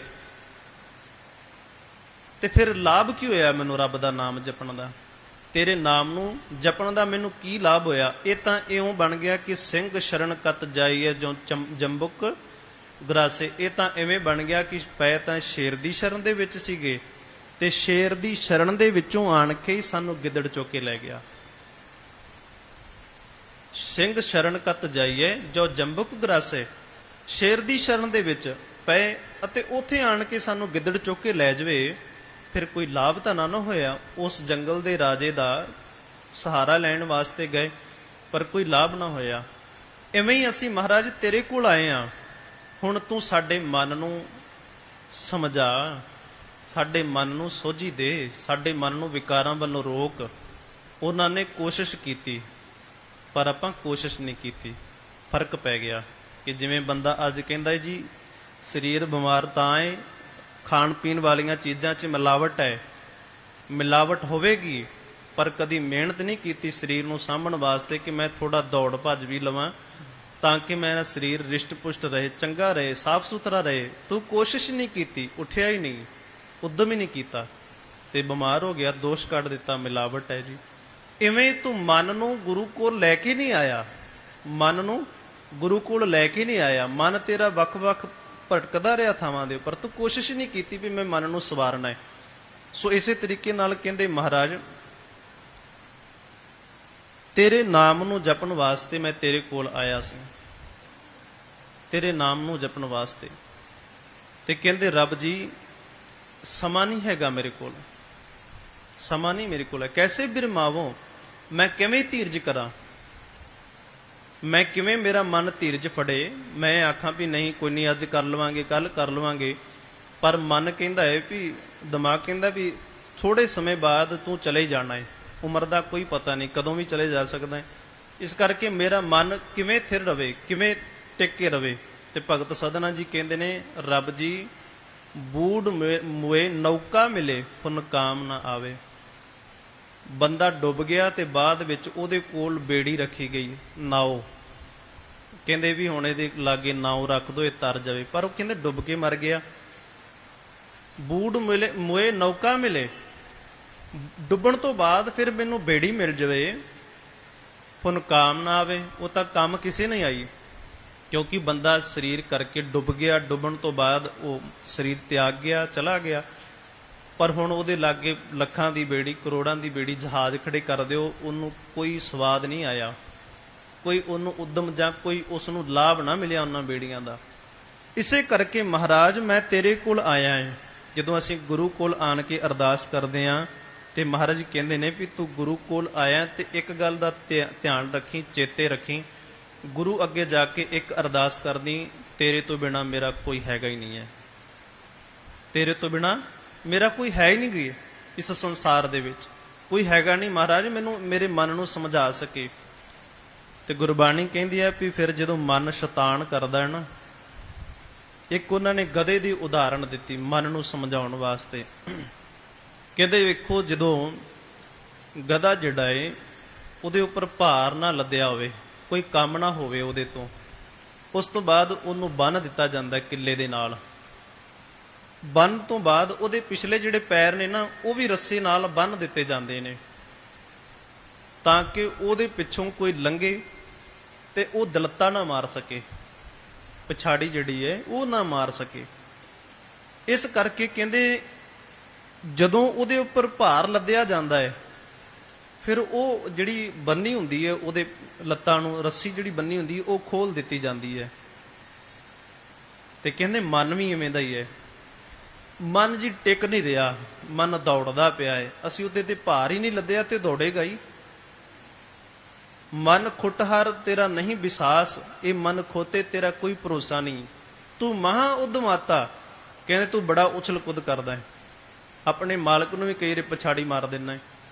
ਖਰਕਾ ਪੈਖਰ ਤੌ ਛੁੱਟੇ, ਗਧੇ ਦਾ ਪੈਰਾਂ ਨੂੰ ਪਿਆ ਹੋਇਆ ਪੈਖਰ ਤਦੋਂ ਉਹ ਉਤਾਰਿਆ ਜਾਂਦਾ ਹੈ ਮਾਲਕ ਵੱਲੋਂ, ਜੋ ਉੱਪਰ ਲਾਦਾ, ਜਦੋਂ ਉਹਦੇ ਉੱਤੇ ਭਾਰ ਲੱਦਿਆ ਜਾਵੇ, ਜਦੋਂ ਉਹਦੇ ਉੱਪਰ ਭਾਰ ਪੈ ਜਾਵੇ, ਫਿਰ ਉਹਦੇ ਮਨ ਦੇ ਉੱਪਰ, ਸਾਡੇ ਮਨ ਦੇ ਉੱਪਰ ਵਿਕਾਰਾਂ ਦਾ ਭਾਰ ਪਿਆ ਹੋਇਆ ਹੈ, ਵਿਕਾਰਾਂ ਦਾ, ਪਰ ਅਸੀਂ ਇਸ ਨੂੰ ਆਜ਼ਾਦ ਕਰ ਦਿੱਤਾ, ਫਿਰ ਆਜ਼ਾਦ ਕਰ ਦਿੱਤਾ ਵੀ ਜਾ ਤੂੰ ਜਿਵੇਂ ਮਰਜ਼ੀ, ਮੇਰੀ ਮਰਜ਼ੀ, ਜਿਵੇਂ ਅਸੀਂ ਕਹਿੰਦੇ ਆ ਵੀ ਮਨ ਮੇਰਾ ਹੈ ਤੇ ਮਰਜ਼ੀ ਮੇਰੀ ਚੱਲੇਗੀ। ਪਰ ਕਹਿੰਦੇ ਨੇ ਇਹ ਮਨ ਜਿਹੜਾ ਨਾ ਇਹ ਤੈਨੂੰ ਇਹੋ ਜਿਹਾ ਕਰ ਦੇਗਾ, ਫਿਰ ਤੈਨੂੰ ਵਿਕਾਰਾਂ ਵੱਲ ਲੈ ਜਾਏਗਾ, ਤੈਨੂੰ ਛੁਰਟੀਆਂ ਪੈਣਗੀਆਂ, ਫਿਰ ਤੇਰੇ ਡੰਡੇ ਪੈਣਗੇ। ਕਿਉਂ? ਕਿਉਂਕਿ ਉਹਨੇ ਮਾਲਕ ਨੂੰ ਮਾਰਿਆ ਹੈ ਤੇ ਮਾਲਕ ਨੇ ਫਿਰ ਡਾਂਗ ਚੁੱਕੀ ਤੇ ਉਸ ਖੋਤੇ ਨੂੰ ਬੜਾ ਕੁੱਟਿਆ, ਉਸ ਗਧੇ ਨੂੰ ਬੜਾ ਕੁੱਟਿਆ। ਮਨ ਗਧਾ ਹੈ ਤੇ ਸਰੀਰ ਨੂੰ ਦੁੱਖ ਮਿਲਦਾ, ਫਿਰ ਜਦੋਂ ਇਹ ਮਨ ਕਰਦਾ ਨਾ ਕੁਛ ਵੀ ਕਰ ਦਿੰਦਾ, ਬੁਰਾ ਕਰਮ ਕਰ ਦਿੰਦਾ, ਤੇ ਸੱਟ ਕਿਹਨੂੰ ਵੱਜਦੀ? ਫਿਰ ਸਰੀਰ ਨੂੰ ਸੱਟਾਂ ਪੈਂਦੀਆਂ ਨੇ, ਫਿਰ ਬੜੀ ਮਾਰ ਪੈਂਦੀ ਹੈ। ਫਿਰ ਅਸੀਂ ਕਹਿੰਦੇ ਹਾਂ ਵੀ ਸਾਡੇ ਤੋਂ ਇਹ ਬੁਰਾ ਕਰਮ ਹੋ ਗਿਆ, ਪਰ ਰੋਕਿਆ ਹੀ ਨਹੀਂ ਅਸੀਂ ਮਨ ਨੂੰ ਬਚਾਇਆ ਹੀ ਨਹੀਂ। ਖਰਕਾ ਪੈਖਰ ਤੌ ਛੁੱਟੇ ਜਬ ਉੱਪਰ ਲਾਦਾ, ਸੋ ਇਸ ਕਰਕੇ ਉੱਪਰ ਇਹਦੇ ਗੁਰਬਾਣੀ ਨੂੰ ਲੱਦੀਏ, ਇਹਦੇ ਉੱਪਰ ਭਾਰ ਪਾਈਏ, ਕੋਈ ਇਹਦੇ ਉੱਪਰ ਪਰਮਾਤਮਾ ਜੀ ਦੇ ਨਾਮ ਨੂੰ ਰੱਖੀਏ।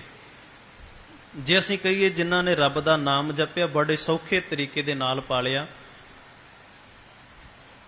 ਕਦੀ ਤੁਸੀਂ ਬਾਣੀ ਨੂੰ ਜਦੋਂ ਪੜ੍ਹਦੇ ਹੋ ਤੇ ਉਹ ਕਹਿੰਦੇ ਮਹਾਰਾਜ ਦਰਸ਼ਨ ਪਿਆਸੀ ਦਿਨਸ ਰਾਤ ਚਿਤਵੋਂ ਅਣਦਿਨ ਨੀਤ, ਜਦੋਂ ਅਸੀਂ ਪਿਆਸੇ ਹੋਈਏ ਸਾਨੂੰ ਮਿਲੇ ਨਾ ਪਾਣੀ, ਅਸੀਂ ਕਿਹੋ ਜਿਹੀ ਹਾਲਤ ਵਰਗੇ ਹੋ ਜਾਾਂਗੇ, ਫਿਰ ਬੜੇ ਤਰਲੇ ਮਾਰਾਂਗੇ, ਅਸੀਂ ਬਹੁਤ ਜ਼ਿਆਦਾ ਤਰਲੇ ਲਵਾਂਗੇ, ਕਿਉਂਕਿ ਪਾਣੀ ਸਾਡੀ ਜਾਨ ਹੈ, ਪਾਣੀ ਪੀਵਾਂਗੇ ਤੇ ਅਸੀਂ ਬਚ ਸਕਦੇ ਹਾਂ। ਜੇ ਪਾਣੀ ਨਾ ਪੀਤਾ ਤੇ ਸਾਡਾ ਸੰਗ ਜਿਹੜਾ ਸੁੱਕ ਜਾਣਾ, ਫਿਰ ਸਾਹ ਕੋਈ ਨਹੀਂ ਆਉਣਾ। ਇਸ ਕਰਕੇ ਦਰਸ਼ਨ ਪਿਆਸੀ ਦਿਨਸ ਰਾਤ, ਤੇਰੇ ਦਰਸ਼ਨਾਂ ਦੀ ਮੇਰੇ ਅੰਦਰ ਪਿਆਸ ਹੈ, ਸੋ ਜਿਨ੍ਹਾਂ ਨੇ ਇਹ ਪਿਆਸ ਰੱਖੀ ਉਹਨਾਂ ਦਾ ਹਾਲਤ ਕਿਹੋ ਜਿਹੀ ਹੋਏਗੀ? ਫਿਰ ਉਹਨਾਂ ਦੀ ਹਾਲਤ ਕਿਹੋ ਜਿਹੀ ਹੋਏਗੀ? ਉਹ ਕਹਿਣਗੇ ਮਹਾਰਾਜ ਮੈਂ ਨੀਰ ਵਹਿ ਵਹਿ ਚੱਲੇ ਜਿਉ, ਮੇਰਾ ਅੱਖਾਂ ਚੋਂ ਪਾਣੀ ਵਗ ਰਿਹਾ ਹਰ ਵਕਤ, ਹਰ ਵੇਲੇ ਅੱਖਾਂ ਤੋਂ ਪਾਣੀ ਵਗ ਰਿਹਾ, ਕਦੋਂ ਤੂੰ ਮਿਲੇਗਾ ਮੈਨੂੰ ਆਣ ਕੇ? ਇੰਨਾ ਇੰਤਜ਼ਾਰ ਕਰਾਉਣਾ ਮੈਨੂੰ। ਇਸ ਕਰਕੇ ਜੇ ਅਸੀਂ ਮਨ ਨੂੰ ਸਮਝਾਈਏ ਤੇ ਇਸ ਮਨ ਨੂੰ ਸਮਝਾਇਆ ਜਾ ਸਕਦਾ ਹੈ। ਜਿਵੇਂ ਮੰਦਰ ਨੂੰ ਪਿੱਲਰ ਜਿਹੜੇ ਸਹਾਰਾ ਦਿੰਦੇ ਨੇ, ਥੰਮੀਆਂ ਸਹਾਰਾ ਦਿੰਦੀਆਂ ਨੇ, ਇਵੇਂ ਤਿਉਂ ਗੁਰ ਕਾ ਸ਼ਬਦ, ਤਿਵੇਂ ਗੁਰੂ ਦਾ ਸ਼ਬਦ ਇਸ ਮਨ ਨੂੰ ਸਹਾਰਾ ਦਿੰਦਾ ਹੈ। ਪਰ ਉਸ ਤੋਂ ਪਹਿਲਾਂ ਸਾਨੂੰ ਗੁਰਬਾਣੀ ਦੇ ਸ਼ਬਦ ਜਿਹੜੇ ਨੇ ਉਹ ਸਾਨੂੰ ਜ਼ਰੂਰ ਧਿਆਨ 'ਚ ਰੱਖਣੇ ਪੈਣਗੇ। ਇਹ ਮਨ ਚੰਚਲਾ ਚਤੁਰਾਈ ਕਿਨੇ ਨਾ ਪਾਇਆ। ਮਨ ਤੂੰ ਬਹੁਤ ਚਤੁਰਾਈਆਂ ਕਰਦਾ ਹੈ, ਬੜੀਆਂ ਚਤੁਰਾਈਆਂ ਕਰਦਾ ਹੈ, ਭੇਖ ਕਰਦਾ ਹੈ। ਫਿਰ ਇਹ ਆਪਣੇ ਆਪ ਨੂੰ ਰੱਬ ਵਿਖਾਉਣ ਵਾਸਤੇ ਨਾ, ਵੀ ਲੋਕਾਂ ਨੂੰ ਲੱਗੇ ਮੈਂ ਬਹੁਤ ਬਾਣੀ ਪੜ੍ਹਦਾ ਹੈ, ਬੜੇ ਭੇਖ ਕਰਦਾ ਹੈ, ਲੋਕਾਂ ਨੂੰ ਲੱਗੇ ਮੈਂ ਬੜੀ ਸੇਵਾ ਕਰਦਾ ਹੈ, ਚਤੁਰਾਈ ਹੈ ਇੱਕ। ਲੋਕਾਂ ਨੂੰ ਲੱਗੇ ਮੈਂ ਬੜਾ ਗੁਰੂ ਘਰ ਦਾ ਸ਼ਰਧਾਲੂ ਹਾਂ, ਮੈਂ ਬੜੀ ਸ਼ਰਧਾ ਰੱਖਦਾ ਹੈ। ਇਸ ਕਰਕੇ ਅੱਜ ਵੀ ਅਸੀਂ ਕਹਿ ਦਿੰਦੇ ਹਾਂ ਬਾਣੀ ਕਦੇ ਪੜ੍ਹੇ ਤਾਂ ਨਹੀਂ ਹੈਗੀ, ਅਸੀਂ ਬਾਣੀ ਜਾਣਦੇ ਨਹੀਂ ਹੈਗੇ, ਪਰ ਸਾਨੂੰ ਇੰਨਾ ਪਤਾ ਹੈ ਵੀ ਜੋ ਬਾਣੀ ਪੜ੍ਹਨ ਵਾਲਾ ਹੈ ਉਸਨੇ ਕੁਝ ਗਲਤ ਬੋਲ ਦਿੱਤਾ, ਉਸਨੇ ਕੁਝ ਗਲਤ ਉਚਾਰਨ ਕਰ ਦਿੱਤਾ, ਉਹਦਾ ਉਚਾਰਨ ਸਹੀ ਨਹੀਂ ਹੈਗਾ। ਆਪਾਂ ਕਹਿੰਦੇ ਆ ਨਾ ਕਈ ਤੁਹਮਤਾਂ ਲੱਗਦੀਆਂ ਹੋਣਗੀਆਂ ਉਹਨਾਂ ਲੋਕਾਂ ਦੇ ਉੱਪਰ। ਕਿਉਂਕਿ ਇੱਕ ਹੈ ਪੜ੍ਹਾਈ, ਤੇ ਮਾਂ ਪਿਓ ਕਹਿੰਦੇ ਨੇ ਵੀ ਜਦੋਂ ਬੱਚੇ ਨੇ ਪੜ੍ਹਾਈ ਕਰਨੀ ਆਪਾਂ ਉਹਨੂੰ ਕਹਿੰਦੇ ਪੁੱਤ ਪੜ੍ਹਾਈ ਮਨ ਲਾ ਕੇ ਕਰਨੀ ਹੈ, ਤੇ ਪੜ੍ਹਾਈ ਨਹੀਂ ਫਿਰ ਉਹਦੇ ਮਨ ਨੂੰ ਸਵਾਰਨਾ ਹੈ। ਪੜ੍ਹਾਈ ਮਨ ਲਾ ਕੇ ਕਰਨੀ ਹੈ। ਮਨ ਲੱਗਾ ਕੀ ਕਰੂਗਾ ਜੇ ਸਾਹਮਣੇ ਕੁਝ ਹੋਵੇਗਾ ਨਹੀਂ, ਤੇ ਸਾਹਮਣੇ ਕੋਈ ਕਿਤਾਬ ਕੋਈ ਅੱਖਰ ਨਹੀਂ ਹੋਏਗਾ ਤੇ ਮਨ ਨੂੰ ਟਿਕਾ ਕੇ ਕਰਾਂਗੇ ਕੀ? ਇਸ ਕਰਕੇ ਉਹਨੇ ਮਨ ਨੂੰ ਲਾਇਆ, ਫਿਰ ਮਨ ਨੂੰ ਧਿਆਨ ਨੂੰ ਲਾਇਆ। ਧਿਆਨ ਲੱਗਣ ਦੇ ਕਾਰਨ ਉਹਨਾਂ ਅੱਖਰਾਂ ਦੇ ਵਿੱਚ ਉਹਨੂੰ ਗਿਆਨ ਮਿਲਿਆ ਕਿ ਇੱਕ ਕਾਂ ਸੀ, ਉਹਨੂੰ ਬੜੀ ਪਿਆਸ ਲੱਗੀ ਸੀ, ਪਿਆਸ ਲੱਗਣ ਤੋਂ ਬਾਅਦ ਉਹ ਉੱਡਿਆ, ਉੱਡਣ ਤੋਂ ਬਾਅਦ ਉਹਨੂੰ ਕੰਕਰ ਦਿਸੇ, ਉਹ ਕੰਕਰ ਉਹਨੇ ਘੜੇ ਦੇ ਵਿੱਚ ਪਾਏ ਤੇ ਉਹ ਪਾਣੀ ਪੀ ਕੇ ਚਲਾ ਗਿਆ। ਇਹ ਕਿਤਾਬ 'ਚ ਪਤਾ ਲੱਗਾ ਨਾ ਸਾਨੂੰ। ਸਾਨੂੰ ਕਿਵੇਂ ਪਤਾ ਲੱਗਦਾ ਕਿ ਮਨ ਨੂੰ ਕਾਬੂ ਕਿਵੇਂ ਕਰਨਾ ਹੈ? ਸਾਨੂੰ ਮਹਾਰਾਜ ਨੇ ਦੱਸਿਆ, ਫਿਰ ਸਾਨੂੰ ਗੁਰਬਾਣੀ ਨੇ ਦੱਸਿਆ ਕਿ ਇਸ ਮਨ ਨੂੰ ਕਾਬੂ ਕੀਤਾ ਜਾ ਸਕਦਾ ਹੈ, ਪਰ ਇਸ ਮਨ ਨੂੰ ਬੁਰਾ ਨਾ ਆਖ, ਇਹਨੂੰ ਮਨ ਨੂੰ ਕੁੱਟ ਨਾ, ਮਨ ਨੂੰ ਮਾਰ ਨਾ, ਜਾਂ ਮਨ ਨੂੰ ਦੁਖੀ ਨਾ ਕਰ। ਮੰਮਾ ਮਨ ਸਿਉ ਕੰਮ ਹੈ, ਮਨ ਸਾਧੇ ਸਿੱਧ ਹੋਏ। ਮਨ ਨੂੰ ਸਾਧ ਲਓਗੇ ਸਿੱਧ ਪ੍ਰਾਪਤ ਹੋ ਜਾਏਗੀ। ਮਨ ਹੀ ਮਨ ਸਿਉ ਕਹੇ ਕਬੀਰਾ, ਕਹਿੰਦੇ ਮਨ ਹੀ ਮਨ ਦੇ ਵਿੱਚ ਕਬੀਰਾ ਸੋਚਦਾ ਵੀ ਮਨ ਤੋਂ ਬਿਨਾਂ ਹੋਰ ਕੋਈ ਚਾਰਾ ਵੀ ਨਹੀਂ ਨਾ ਹੈਗਾ ਜਿਸ ਰੱਬ ਨਾਲ ਜੁੜ ਸਕੀਏ। ਮਨ ਹੀ ਮਨ ਸਿਉ ਕਹੇ ਕਬੀਰਾ, ਮਨ ਸਾ ਮਿਲਿਆ ਨਾ ਕੋਏ। ਮਨ ਹੀ ਮਨ, ਕਬੀਰ ਆਪਣੇ ਮਨ ਦੇ ਵਿੱਚ ਕਹਿੰਦਾ ਹੈ ਵੀ ਮਨ ਵਰਗੀ ਕੋਈ ਹੋਰ ਵਸਤੂ ਵੀ ਤਾਂ ਹੈਗੀ ਨਹੀਂ ਨਾ ਜਿਹਦੇ ਰਾਹੀਂ ਅਸੀਂ ਪ੍ਰਮਾਤਮਾ ਨੂੰ ਜਪ ਸਕੀਏ। ਇਸ ਮਨ ਦੇ ਰਾਹੀਂ ਹੀ ਅਸੀਂ ਰੱਬ ਜੀਆਂ ਦੇ ਨਾਲ ਲਿਵ ਜੋੜਨੀ ਹੈ ਨਾ। ਫਿਰ ਜਦੋਂ ਇਹਨੂੰ ਸਮਝਾਇਆ ਗਿਆ ਇਹ ਮਨ ਚੰਚਲਾ ਚਤੁਰਾਈ ਕਿਨੇ ਨਾ ਪਾਇਆ, ਚਤੁਰਾਈਆਂ ਨਾਲ ਕਦੀ ਪਰਮਾਤਮਾ ਨਹੀਂ ਲੱਭ ਸਕਦਾ। ਜਦੋਂ ਇਹਨੇ ਲੱਭ ਲਿਆ ਤੇ ਫਿਰ ਆਖਿਆ ਇਹ ਮਨ ਪਿਆਰਿਆ ਤੂੰ ਸਦਾ ਸੱਚ ਸੰਭਾਲੇ। ਪਿਆਰਿਆ ਵੀ ਆਖਿਆ ਗਿਆ ਇਹਨੂੰ। ਕਹੇ ਨਾਨਕ ਮਨ ਮੇਰੇ ਸਦਾ ਰਹੋ ਹਰਿ ਨਾਲੇ, ਮਨ ਤੂੰ ਸਦਾ ਹਰੀ ਦੇ ਨਾਲ ਰਹੋ। ਅਕਾਲ ਪੁਰਖ ਪਰਮਾਤਮਾ ਜੀ ਨੂੰ ਚੇਤੇ ਦੇ ਵਿੱਚ ਰੱਖ। ਜਦੋਂ ਅਸੀਂ ਕੋਸ਼ਿਸ਼ ਕਰ ਲਈ ਫਿਰ ਮਨ ਟਿਕ ਗਿਆ। ਹੁਣ ਜਿਨ੍ਹਾਂ ਨੇ ਕੋਸ਼ਿਸ਼ ਕੀਤੀ ਆਪਾਂ ਉਹਨਾਂ ਵੱਲ ਜਾ ਕੇ ਥੋੜਾ ਜਿਹਾ ਧਿਆਨ ਮਾਰਦੇ ਹਾਂ। ਭਾਈ ਲਹਿਣਾ ਜੀ ਗੁਰੂ ਨਾਨਕ ਸਾਹਿਬ ਜੀਆਂ ਦੇ ਕੋਲ ਆਉਂਦੇ ਨੇ, ਮਹਾਰਾਜ ਆਪ ਉਹਨਾਂ ਨੂੰ ਲੈ ਕੇ ਜਾਂਦੇ ਨੇ। ਫਿਰ ਤੇ ਜਾ ਕੇ ਕਈ ਵਾਰੀ ਰਾਤ ਨੂੰ ਧਰਮਸਾਲ ਉਹਦੀ ਕੰਧ ਡਿੱਗ ਪਈ, ਦੀਵਾਰ ਡਿੱਗ ਪਈ। ਧਰਮਸਾਲ ਜਿੱਥੇ ਗੁਰੂ ਨਾਨਕ ਸਾਹਿਬ ਜੀ ਬੈਠ ਕੇ ਸਿੱਖ ਸੰਗਤਾਂ ਨੂੰ ਸਮਝਾਉਂਦੇ ਸਨ, ਪੜ੍ਹਾਉਂਦੇ ਸਨ, ਪ੍ਰਚਾਰ ਕਰਦੇ ਸਨ, ਉਸ ਦੀ ਦੀਵਾਰ ਡਿੱਗ ਪਈ ਰਾਤ ਨੂੰ। ਤੇ ਭਾਈ ਲਹਿਣਾ ਜੀ ਨੂੰ ਹੁਕਮ ਹੋਇਆ ਵੀ ਇਹ ਦੀਵਾਰ ਜਿਹੜੀ ਹੈ ਇਹ ਉਸਾਰਨੀ ਹੈ। ਹੁਣ ਰਾਤ ਦਾ ਵੇਲਾ ਹੋਵੇ ਤੇ ਆਪਾਂ ਇਹੀ ਆਖਾਂਗੇ ਨਾ ਵੀ ਹੁਣ ਸਵੇਰੇ ਕਰ ਲਵਾਂਗੇ, ਰਾਤ ਨੂੰ ਤਾਂ ਦਿਸਣਾ ਕੋਈ ਨਹੀਂਗਾ, ਰਾਤ ਨੂੰ ਭਾਲਣਾ ਕੁਛ ਨਹੀਂ ਆ। ਪਰ ਬਾਬਾ ਲਹਿਣਾ ਜੀ ਕਹਿਣ ਲੱਗੇ ਮਹਾਰਾਜ ਸੱਤ ਬਚਨ ਹੈ, ਮਨ ਨੂੰ ਸਵਾਰਨ ਦਾ ਢੰਗ ਹੈ, ਤਰੀਕਾ ਹੈ। ਫਿਰ ਗੁਰੂ ਨਾਨਕ ਸਾਹਿਬ ਜੀ ਕਹਿੰਦੇ ਨੇ ਹੱਥ ਦੇ ਵਿੱਚ ਫੜਿਆ ਡੰਡਾ, ਕੁਝ ਕੁ ਕੁੱਤੇ ਨਾਲ ਲੈ ਲਏ ਤੇ ਜੰਗਲਾਂ ਵੱਲ ਨੂੰ ਤੁਰ ਪਏ। ਪਿੱਛੇ ਪਿੱਛੇ ਸਿੱਖ ਸੰਗਤ, ਬਾਬਾ ਬੁੱਢਾ ਜੀ, ਹੋਰ ਕਈ ਗੁਰਸਿੱਖ। ਤੇ ਗੁਰੂ ਨਾਨਕ ਸਾਹਿਬ ਜੀ ਉਹਨਾਂ ਨੂੰ ਡੰਡੇ ਮਾਰਦੇ ਨੇ, ਕਹਿੰਦੇ ਪਿੱਛੇ ਮੁੜ ਜਾਓ, ਹੁਣ ਤੁਸੀਂ ਦੌੜ ਜਾਓ, ਤੁਸੀਂ ਪਿੱਛੇ। ਉਹਨਾਂ ਨੂੰ ਡੰਡੇ ਮਾਰਦੇ ਨੇ। ਕੁਝ ਲੋਕਾਂ ਨੇ ਆਖਿਆ ਕਿ ਬਾਬੇ ਦੇ ਦਿਮਾਗ 'ਚ ਫਰਕ ਪੈ ਗਿਆ, ਕੁਝ ਕੁ ਲੋਕਾਂ ਨੇ ਆਖਿਆ ਕਿ ਬਾਬਾ ਹੁਣ ਪਗਲਾ ਗਿਆ ਹੈ, ਕੁਝ ਕੁ ਲੋਕਾਂ ਨੇ ਆਖਿਆ ਕਿ ਹੁਣ ਬਾਬੇ ਨੂੰ ਸੋਝੀ ਨਹੀਂ ਰਹੀ, ਜਿਵੇਂ ਆਪਾਂ ਕਹਦੇ ਨੇ ਵੀ ਕਤਰਾ ਬਤਰਾ ਹੋ ਗਿਆ ਹੁਣ ਬਾਬਾ। ਸਾਰੇ ਵਾਪਸ ਮੁੜ ਗਏ, ਬਾਬਾ ਲਹਿਣਾ ਜੀ ਨਾਲ ਨਾਲ ਤੁਰਦੇ ਗਏ। ਜਦੋਂ ਤੁਰਦੇ ਗਏ ਤੇ ਗੁਰੂ ਨਾਨਕ ਸਾਹਿਬ ਜੀ ਕਹਿਣ ਲੱਗੇ, ਕਹਿੰਦੇ ਤੈਨੂੰ ਨਹੀਂ ਸੁਣਿਆ ਮੈਂ ਕੀ ਕਿਹਾ? ਤੈਨੂੰ ਨਹੀਂ ਪਤਾ ਵੀ ਮੈਂ ਕਹਿ ਰਿਹਾ ਵੀ ਤੂੰ ਪਿੱਛੇ ਮੁੜ ਜਾ, ਪਿੱਛੇ ਚਲਾ ਜਾ? ਬਾਬਾ ਲਹਿਣਾ ਜੀ ਕਹਿੰਦੇ ਪਿੱਛੇ ਤਾਂ ਮੈਂ ਜਾਵਾਂ, ਜਿਨ੍ਹਾਂ ਦੇ ਕੋਈ ਘਰ ਸੀਗਾ, ਜਿਨ੍ਹਾਂ ਦਾ ਕੋਈ ਪਿੱਛੇ ਉਡੀਕ ਕਰਦਾ ਸੀ, ਉਹ ਤਾਂ ਚਲੇ ਗਏ, ਪਰ ਮੇਰਾ ਘਰ ਵੀ ਇੱਥੇ ਹੈ, ਮੇਰੀ ਮਾਂ ਵੀ ਤੂੰ ਹੈ, ਮੇਰਾ ਪਿਓ ਵੀ ਤੂੰ ਹੈ, ਮੇਰਾ ਰਿਸ਼ਤੇਦਾਰ ਸਾਕ ਸੰਬੰਧੀ ਸਭ ਕੁਝ ਤੂੰ ਹੈ। ਜਿਵੇਂ ਗੁਰਬਾਣੀ ਕਹਿੰਦੇ ਨੇ, ਗੁਰ ਈਸ਼ਰ ਗੁਰ ਗੋਰਖ ਬਰਮਾ ਗੁਰ ਪਾਰਬਤੀ, ਗੁਰੂ ਹੀ ਮੇਰੇ ਵਾਸਤੇ ਸਭ ਕੁਝ ਹੈ, ਗੁਰੂ ਹੀ ਮੇਰੇ ਲਈ ਈਸ਼ਰ ਹੈ, ਗੁਰ ਗੋਰਖ, ਗੁਰੂ ਹੀ ਮੇਰੇ ਲਈ ਗੋਰਖ ਹੈ, ਗੁਰੂ ਹੀ ਮੇਰੇ ਲਈ ਪਾਰਬਤੀ ਮਾਈ ਹੈ। ਤੇ ਆਪਾਂ ਸ਼ਬਦ ਵੀ ਪੜ੍ਹਦੇ ਹਾਂ ਕਿ ਗੁਰੂ ਸਾਡੇ ਲਈ ਸਭ ਕੁਝ ਹੈ, ਗੁਰੂ ਸਾਡਾ ਮਾਤਾ ਪਿਤਾ ਹੈ, ਗੁਰੂ ਸਾਡਾ ਸਭ ਕੁਝ ਹੈ। ਇਸੇ ਤਰੀਕੇ ਦੇ ਨਾਲ ਫਿਰ ਕਹਿੰਦੇ ਅੱਛਾ ਤੈਨੂੰ ਇੰਨਾ ਜ਼ਿਆਦਾ ਮੇਰੇ ਤੇ ਭਰੋਸਾ ਹੈ? ਗੁਰੂ ਨਾਨਕ ਸਾਹਿਬ ਜੀ ਕਹਿਣ ਲੱਗੇ ਵੀ ਤੈਨੂੰ ਇੰਨਾ ਜ਼ਿਆਦਾ ਮੇਰੇ ਤੇ ਵਿਸ਼ਵਾਸ ਹੈ? ਕਹਿੰਦੇ ਮਹਾਰਾਜ ਬਿਲਕੁਲ ਮੈਨੂੰ ਭਰੋਸਾ ਹੈ ਤੁਹਾਡੇ ਤੇ, ਮੇਰਾ ਕੋਈ ਘਰ ਨਹੀਂ ਹੈਗਾ। ਕਹਿੰਦੇ ਚੱਲ ਠੀਕ ਹੈ, ਆ ਸਾਹਮਣੇ ਇੱਕ ਮੁਰਦਾ ਸਰੀਰ ਪਿਆ ਹੈ, ਮੁਰਦਾ ਸਰੀਰ ਪਿਆ ਹੈ ਕੱਪੜੇ ਦੇ ਥੱਲੇ, ਇਹਨੂੰ ਖਾਣਾ ਆਰੰਭ ਕਰਦੇ, ਇਹਨੂੰ ਖਾ ਲੈ। ਬਾਬਾ ਲਹਿਣਾ ਜੀ ਕਹਿੰਦੇ ਮਹਾਰਾਜ ਇੰਨੀ ਕੁ ਆਗਿਆ ਦੇ ਦਿਓ ਕਿ ਮੈਂ ਸਿਰ ਵੱਲੋਂ ਖਾਣਾ ਸ਼ੁਰੂ ਕਰਨਾ ਹੈ ਜਾਂ ਪੈਰਾਂ ਵੱਲੋਂ? ਹੈਗਾ ਮਨ, ਅਸੀਂ ਮਨ ਨੂੰ ਤੋਰਿਆ ਹੀ ਨਹੀਂ, ਮਨ ਨੂੰ ਲੈ ਕੇ ਨਹੀਂ ਆਏ। ਉਹਨਾਂ ਨੇ ਮਨ ਨੂੰ ਲੈ ਕੇ ਆਇਓ, ਮਨ ਨੂੰ ਗੁਰੂ ਕੋਲ ਟਿਕਾਇਆ ਰੱਖਿਆ ਤੇ ਉਹਨਾਂ ਦਾ ਮਨ ਮੰਨ ਗਿਆ। ਅਸੀਂ ਮਨ ਨੂੰ ਲੈ ਕੇ ਨਹੀਂ ਆਏ, ਗੈਰ ਹਾਜ਼ਰ ਕੀਤਾ ਮਨ ਨੂੰ, ਕੋਸ਼ਿਸ਼ ਹੀ ਨਹੀਂ ਕੀਤੀ। ਉਸ ਤੋਂ ਬਾਅਦ ਜਦੋਂ ਵੀ ਕਿਸੇ ਗੁਰੂ ਸਾਹਿਬਾਨ ਨੂੰ ਗੁਰਤਾ ਗੱਦੀ ਮਿਲਦੀ ਸੀ, ਪਰਖ ਲਈ ਜਾਂਦੀ ਸੀ। ਗੁਰੂ ਅਮਰਦਾਸ ਸਾਹਿਬ ਜੀ ਗੁਰੂ ਅੰਗਦ ਸਾਹਿਬ ਜੀਆਂ ਦੇ ਘਰੇ ਗਾਗਰ ਟਾਉਂਦੇ ਰਹੇ ਨੇ, ਪਾਣੀ ਜਲ ਲੈ ਕੇ ਆਉਣਾ। 63 ਸਾਲ ਦੀ ਉਮਰ ਦੇ ਵਿੱਚ ਕਦੀ ਹੋ ਸਕਦਾ ਕਿ ਬੰਦਾ ਆਪਣੇ ਕੁੜਮਾਂ ਦੇ ਘਰ, ਜਦੋਂ ਕਿ ਗੁਰੂ ਅੰਗਦ ਸਾਹਿਬ ਜੀ ਲੜਕੀ ਵਾਲੇ ਪਾਸਿਓਂ ਨੇ, ਗੁਰੂ ਅਮਰਦਾਸ ਜੀ ਲੜਕੇ ਵਾਲੇ ਪਾਸਿਓਂ ਨੇ, ਤੇ ਉਹ ਇਹ ਕਹਿ ਸਕਦੇ ਸਨ ਵੀ ਨਹੀਂ ਅਸੀਂ ਲੜਕੇ ਵਾਲੇ ਹਾਂ ਜੀ। ਪਰ ਉਹ ਕਹਿੰਦੇ ਮਹਾਰਾਜ ਉਹ ਜਿਹੜੇ ਰਿਸ਼ਤੇ ਨੇ ਉਹਨਾਂ ਨੂੰ ਛੱਡੋ, ਪਰ ਜਿਹੜਾ ਮੇਰੇ ਤੁਹਾਡੇ ਨਾਲ ਰਿਸ਼ਤਾ ਹੈ ਉਹ ਗੁਰੂ ਤੇ ਚੇਲੇ ਵਾਲਾ ਹੈ, ਗੁਰੂ ਤੇ ਸਿੱਖ ਵਾਲਾ ਹੈ। ਕਹਿੰਦੇ ਇੰਨਾ ਭਰੋਸਾ ਹੈ? ਕਹਿੰਦੇ ਮਹਾਰਾਜ ਬਿਲਕੁਲ, ਹਾਂਜੀ ਇੰਨਾ ਜ਼ਿਆਦਾ ਭਰੋਸਾ ਹੈ। ਮਹਾਰਾਜ ਕਹਿੰਦੇ ਫਿਰ ਸੇਵਾ ਕਰੋ ਸਾਧ ਸੰਗਤ ਦੀ। ਇੰਨੀ ਜ਼ਿਆਦਾ ਸੇਵਾ ਕੀਤੀ ਕਿ 63 ਸਾਲ ਦੀ ਉਮਰ ਦੇ ਵਿੱਚ ਗਾਗਰ ਚੁੱਕ ਕੇ ਮੋਢੇ ਦੇ ਉੱਪਰ, ਭਾਰੀ ਗਾਗਰ ਸੀ, ਗਾਗਰ ਭਾਰੀ ਹੋਣ ਦੇ ਕਾਰਨ ਬਜ਼ੁਰਗ ਅਵਸਥਾ ਦੇ ਵਿੱਚ ਗਾਗਰ ਚੁੱਕੀ ਨਾ ਜਾਣੀ, ਆਪ ਸਾਰੀ ਉਸ ਪਾਣੀ ਦੇ ਵਿੱਚ ਵੜ ਕੇ ਡੂੰਘੇ ਪਾਣੀ ਦੇ ਵਿੱਚ ਜਾ ਕੇ ਗਾਗਰ ਨੂੰ ਭਰਨਾ, ਮੋਢੇ ਦੇ ਉੱਪਰ ਰੱਖੀ ਰੱਖੇ ਗਾਗਰ ਭਰ ਜਾਣੀ ਤੇ ਉਸ ਨੂੰ ਬਾਹਰ ਲੈ ਕੇ ਆਉਣਾ। ਕੋਸ਼ਿਸ਼ ਕੀਤੀ ਉਹਨਾਂ ਨੇ, ਉਹਨਾਂ ਨੂੰ ਫਿਰ ਪ੍ਰਮਾਤਮਾ ਲੱਭਿਆ, ਗੁਰਤਾ ਗੱਦੀ ਦੇ ਮਾਲਕ ਬਣੇ। ਇਵੇਂ ਕਰਕੇ ਜਦੋਂ ਫਿਰ ਇਸ ਤੋਂ ਅਗਲੀ ਉਦਾਹਰਨ, ਜਦੋਂ ਸਿੱਖਾਂ ਦਾ ਵੇਲਾ ਆਉਂਦਾ ਹੈ, ਇਹ ਤਾਂ ਗੁਰੂ ਸਾਹਿਬਾਨਾਂ ਦੀ ਗੱਲ ਸੀ ਨਾ,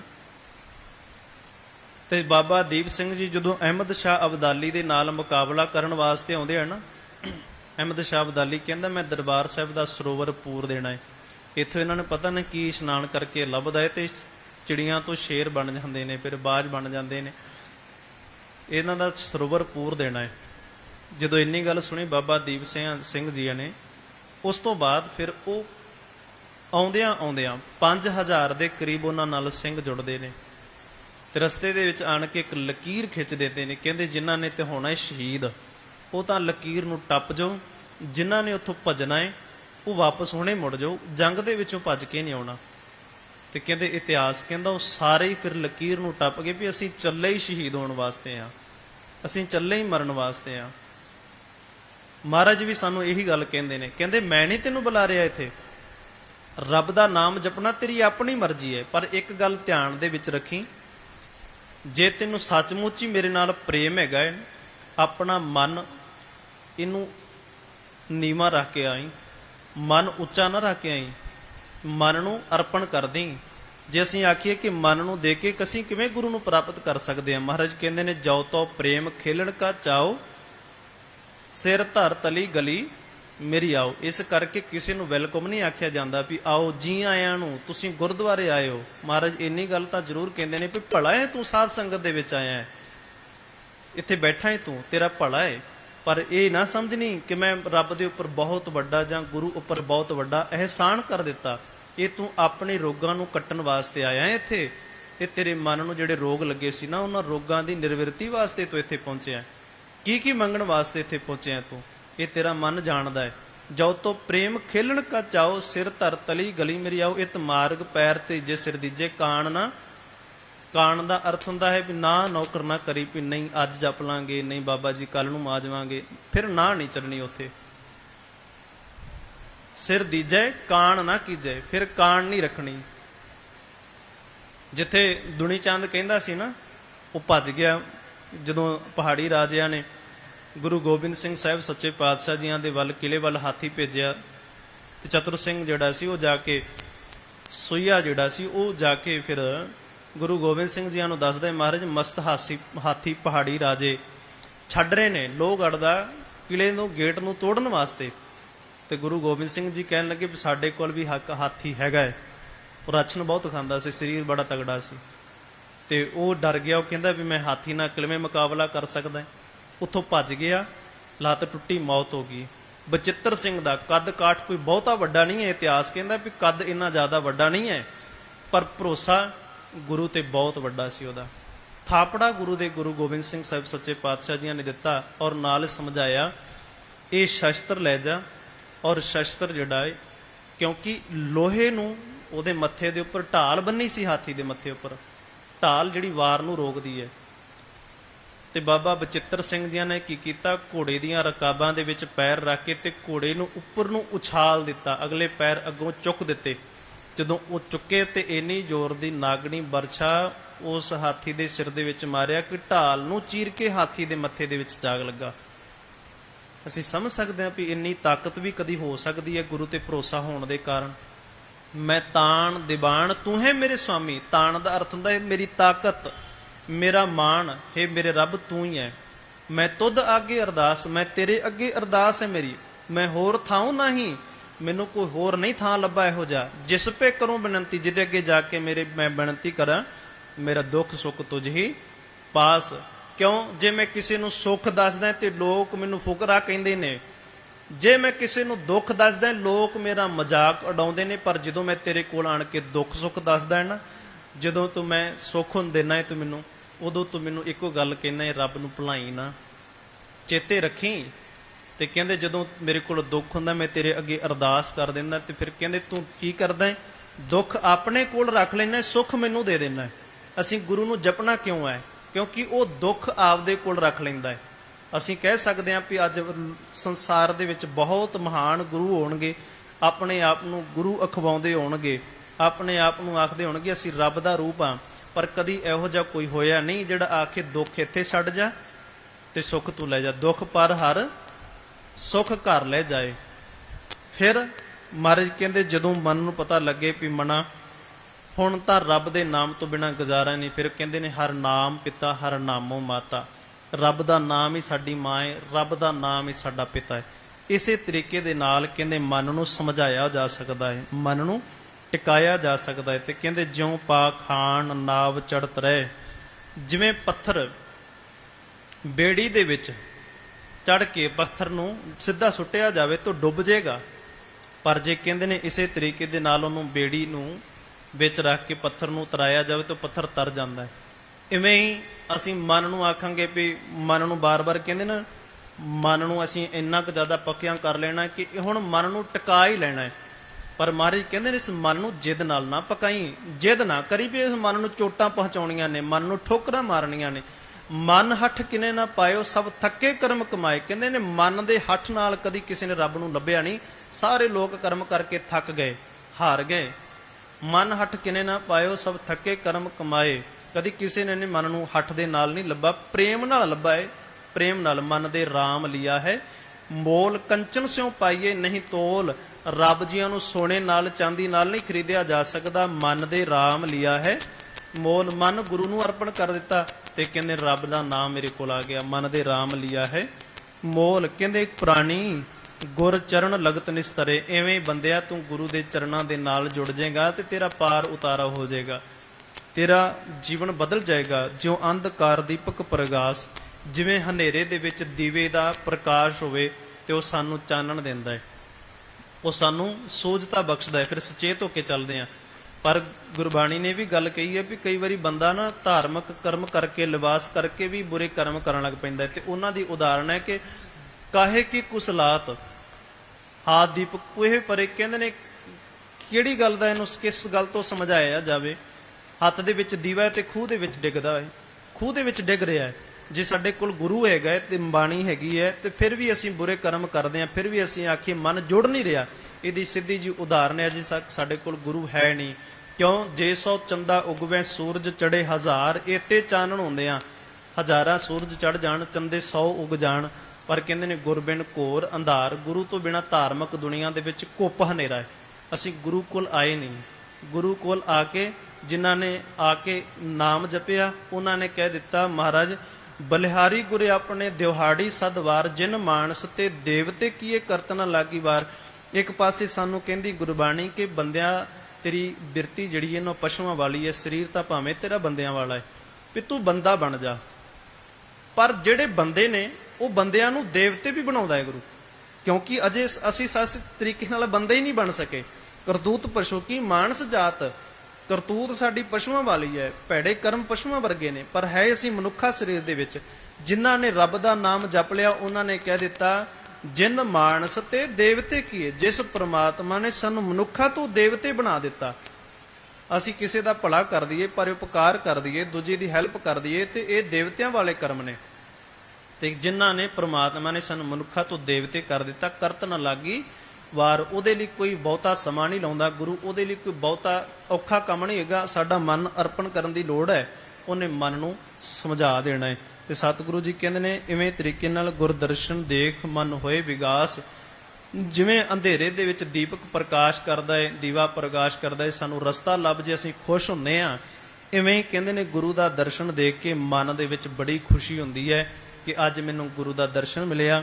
ਜਿਉਂ ਮਹਾ ਉਦਿਆਨ ਮੈਂ ਮਾਰਗ ਪਾਵੇ, ਕੋਈ ਭਿਆਨਕ ਜੰਗਲ ਦੇ ਵਿੱਚ ਭਟਕ ਜਾਵੇ ਤੇ ਉਹਨੂੰ ਲੱਭ ਜਾਵੇ ਰਸਤਾ, ਤੇ ਉਹਦੀ ਖੁਸ਼ੀ ਦਾ ਕੋਈ ਟਿਕਾਣਾ ਨਹੀਂ ਹੋਵੇਗਾ। ਉਹਦੀ ਖੁਸ਼ੀ ਦਾ ਕੋਈ ਟਿਕਾਣਾ ਨਹੀਂ ਹੋਵੇਗਾ। ਗੁਰਬਾਣੀ ਕਹਿੰਦੀ ਨਾਨਕ ਭਗਤਾਂ ਸਦਾ ਵਿਗਾਸ। ਔਰ ਅਸੀਂ ਇੱਕ ਗੱਲ ਕਹਿੰਦੇ ਆ, ਨਾਨਕ ਦੁਖੀਆ ਸਭ ਸੰਸਾਰ। ਫਰਕ ਤਾਂ ਪੈ ਗਿਆ ਨਾ। ਇੱਕ ਕਹਿੰਦਾ ਗੁਰੂ ਮਹਾਰਾਜ ਤੇਰੇ ਨਾਮ ਨੂੰ ਜਪਣ ਕਰਕੇ ਮੇਰੇ ਹਿਰਦੇ ਦੇ ਵਿੱਚ ਖੁਸ਼ੀ ਮਹਿਸੂਸ ਹੁੰਦੀ ਹੈ, ਹਰ ਵੇਲੇ ਖੁਸ਼ ਰਹਿਣਾ ਮੈਂ। ਔਰ ਜਦੋਂ ਅਸੀਂ ਹਾਰ ਜਾਂਦੇ ਅਸੀਂ ਕਹਿੰਦੇ ਨਾਨਕ ਦੁਖੀਆ ਸਭ ਸੰਸਾਰ, ਸਾਰਾ ਸੰਸਾਰ ਹੀ ਦੁਖੀ ਹੈ। ਦੁਖੀ ਕਿਉਂ ਹੈ? ਕਿਉਂਕਿ ਬਾਲੀ ਰੋਵੇ ਨਾ ਹੀ ਪਤਾਰ। ਉਹਦੇ ਕੋਲ ਪਰਮਾਤਮਾ ਨਹੀਂ ਹੈਗਾ, ਰੱਬ ਨਹੀਂ ਹੈਗਾ। ਤੇ ਸਤਿਗੁਰੂ ਜੀ ਕਹਿੰਦੇ ਨੇ ਤਿਉਂ ਸਾਧ ਸੰਗ ਮਿਲ ਜੋਤ ਪ੍ਰਗਟਾਵੇ। ਜਿਵੇਂ ਜੰਗਲ ਦੇ ਵਿੱਚ ਭਟਕਿਆ ਬੰਦਾ ਉਹਨੂੰ ਰਸਤਾ ਲੱਭ ਜਾਵੇ ਤੇ ਉਹ ਰਸਤੇ ਤੇ ਚੱਲ ਕੇ ਭਿਆਨਕ ਜੰਗਲ ਦੇ ਵਿੱਚੋਂ ਨਿਕਲ ਜਾਂਦਾ ਹੈ। ਤੇ ਕਹਿੰਦੇ ਇਵੇਂ ਜਿਹਨੂੰ ਗੁਰੂ ਲੱਭ ਜਾਵੇ ਉਹਦੇ ਹਿਰਦੇ ਦੇ ਵਿੱਚ ਪਰਮਾਤਮਾ ਦੇ ਨਾਮ ਦੀ ਜੋਤ ਪ੍ਰਗਟ ਹੋ ਜਾਂਦੀ। ਗੁਰ ਸਾਖੀ ਜੋਤ, ਗੁਰੂ ਦੀ ਸਿੱਖਿਆ ਰਾਹੀਂ ਅੰਦਰ ਜੋਤ ਪ੍ਰਗਟ ਹੋ ਗਈ। ਗੁਰੂ ਦੀ ਸਿੱਖਿਆ ਰਾਹੀਂ ਤਿੰਨ ਸੰਤਨ ਕੀ ਬਾਂਛੋਂ ਧੂਰ। ਮਹਾਰਾਜ ਜੀ ਕਹਿੰਦੇ, ਮਹਾਰਾਜ ਗੁਰੂ ਅਰਜਨ ਸਾਹਿਬ ਜੀ ਕਹਿੰਦੇ, ਰੱਬ ਜੀ ਮੈਂ ਇਹੋ ਜਿਹੇ ਬੰਦਿਆਂ ਦੀ ਧੂਰ ਲੋਚਦਾ ਹਾਂ। ਸੋ ਜਿਹੜਾ ਬੰਦਾ ਅਜੇ ਮਨ ਨੂੰ ਸਮਝਾ ਨਹੀਂ ਸਕਿਆ ਔਰ ਇੱਕ ਨੇ ਮਨ ਨੂੰ ਸਮਝਾ ਲਿਆ, ਗੁਰੂ ਅੱਗੇ ਅਰਪਣ ਕਰ ਦਿੱਤਾ, ਉਹਨੇ ਸਭ ਕੁਝ ਪ੍ਰਾਪਤ ਕਰ ਲਿਆ। ਸੋ ਅਜੇ ਮਨ ਨੂੰ ਅਸੀਂ ਟਿਕਾਇਆ ਨਹੀਂ ਔਰ ਇੱਕ ਨੇ ਮਨ ਨੂੰ ਟਿਕਾ ਕੇ ਰੱਬ ਨੂੰ ਲੱਭ ਲਿਆ, ਤੇ ਉਹਨਾਂ ਬੰਦਿਆਂ ਦੀ ਧੂੜ ਹੀ ਮਿਲ ਜਾਏ ਤੇ ਸਾਡਾ ਪਾਰ ਉਤਾਰਾ ਹੋ ਸਕਦਾ ਹੈ।